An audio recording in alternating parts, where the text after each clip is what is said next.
Doctor ortho, अब दर्द भी घुटने टेकेगा। दिल्ली एनसीआर में 10 साल पुराने डीजल और 15 साल पुराने पेट्रोल वाहनों के मालिकों को सुप्रीम कोर्ट से बड़ी राहत मिली है।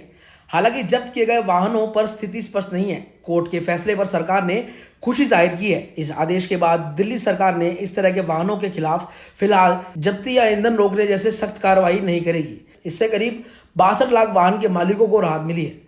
दिल्ली में वायु प्रदूषण रोकने के लिए 2014 से 15 में नेशनल ग्रीन ट्रिब्यूनल यानी कि एनजीटी ने 10 साल पुराने डीजल और 15 साल पुराने पेट्रोल वाहनों पर रोक लगाई थी, जिसे 2018 में सुप्रीम कोर्ट ने बरकरार रखा। इस नियम ने लाखों लोगों को, खासकर निम्न व मध्यम वर्ग के वाहन मालिकों को मुश्किल में डाल दिया था।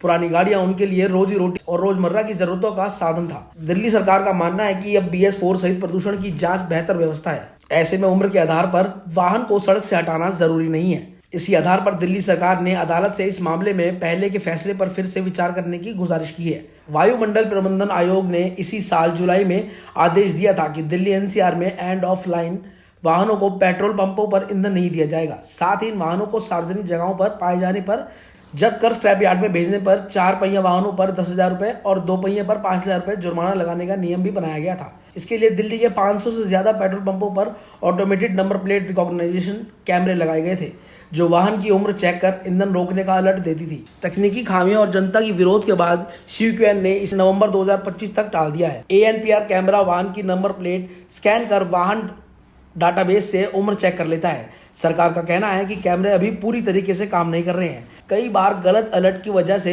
सही वाहनों को भी रोका गया है, जिससे लोगों को परेशानी हो रही है।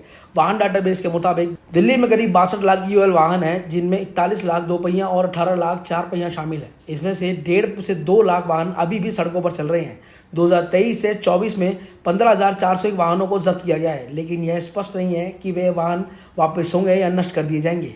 सरकार की स्क्रैप नीति के तहत पुराने वाहनों को कबाड़ में डालने की बात कही थी, लेकिन कई मालिकों का कहना है कि उनकी गाड़ियां फिटनेस टेस्ट में पास हैं।